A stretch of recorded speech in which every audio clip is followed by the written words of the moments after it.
All right, thank you for joining me again for another one of my advice instructional help videos.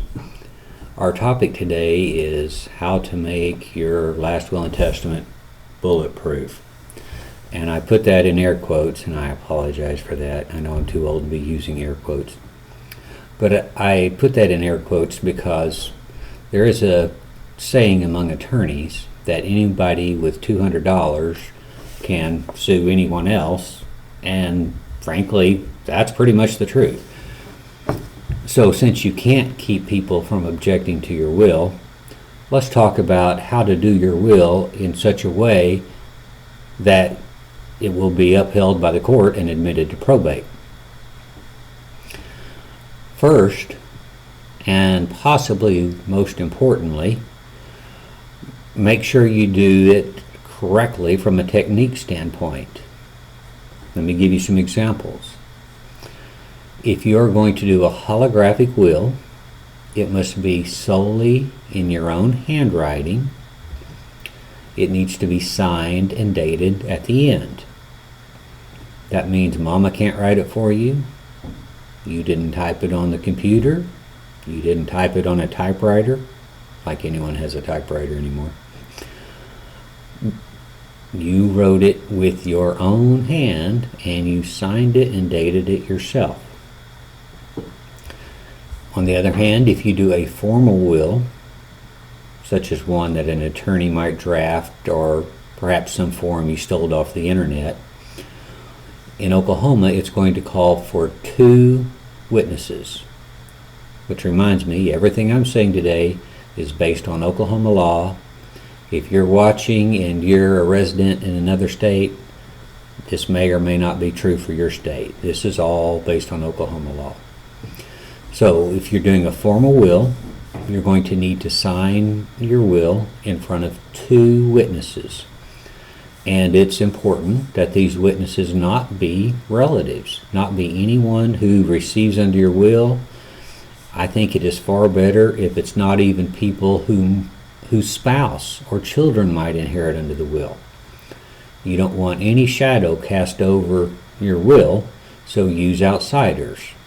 Go to the bank, call your neighbors, go to the tag office, somewhere come up with 2 unrelated witnesses who are likely to make good witnesses if put on the witness stand in front of the judge. So don't use the local criminal, don't use the local drunk. How about your pastor and your banker? That ought to work. If you're doing a formal will, you should probably also consider doing a self-proving affidavit. It's not required by law, but it is an easier way to probate the will when the time comes. You had to search to the court the facts surrounding the execution of the will. And if we have a self-proving affidavit on a will, we can avoid the necessity of bringing in witnesses to the hearing on admission of your will. And you'll find the self-proving affidavit in the Oklahoma statutes, and as a matter of fact, they're all over the internet. Be sure you use one that's tailored for Oklahoma, of course. Once we get past bare techniques, well, and actually, before we go past the end of techniques, let's talk about another one. When you sign your will, the witnesses need to be in the room, watching you sign, preferably. You need to identify to the witnesses, this is my last will and testament. You want them to know what they're witnessing. If they don't know they're witnessing a will, it's probably not going to be helpful. Don't use young people for your witnesses. They have to be adults. Then they need to sign as witnesses in your presence and at your request. So perhaps it would sound something like this. Mark, Jill, this is my last will and testament. I would like for you to serve as my witnesses. Are you willing to do that? Sign and then hand it over to Mark. Mark, will you sign and watch him sign? Jill, will you sign and watch her sign? And if you're doing a self-proving affidavit, make sure that the notary is right there in the room watching all this happen. So the technique you use in signing is important. It doesn't matter if everything else in the will is perfect. If you don't sign according to law, it's not going to be admitted to probate, as a general rule. The next thing you need to keep in mind is there are some things you need to state in your will. For example, you should identify all of your children, and if you have any deceased child, you should identify their children. That doesn't mean you need to give them anything. You don't. You don't have to give them anything. But under the Oklahoma statutes, we have the pretermitted heir issue. This is a statute that is designed to protect forgotten children from being omitted from the will. I know you're not going to forget your children, but I've still got to protect your will in the face of the statute. So list your children, even if you're not going to give them anything. I have 3 children. Their names are Jill, Mike, and Sally. I have 1 deceased child who left 2 children of his own. Those grandchildren's names are grandchild A, grandchild B. Listing, of course, their real names. If you do not list all these people, they're going to have the right to come into court and demand their share of your estate, even if you had no desire or intention to leave them anything.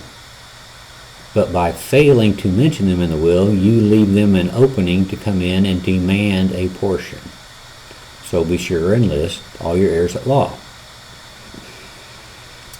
Next, if you give a gift that has a mortgage or a lien on it, you should tell the court whether you wish that to be paid off by your estate or not.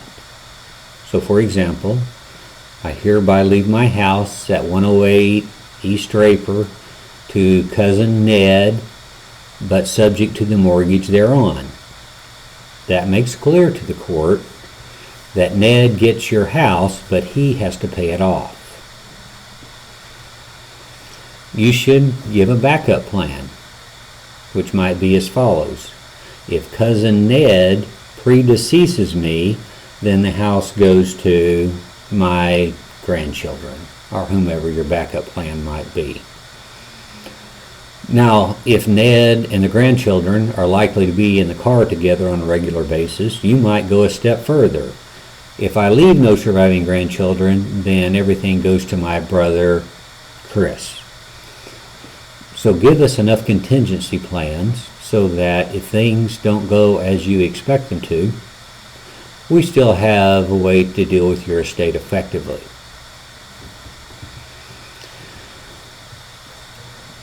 Consider giving us about 3 different people that you would be willing to have as your executor. And it will state something as follows. After I am deceased, I nominate my cousin Ned as my executor or personal representative of my estate, and if Ned can't do it, then my daughter Jill, and so forth. It would be nice if you'd go about 3 deep on that question.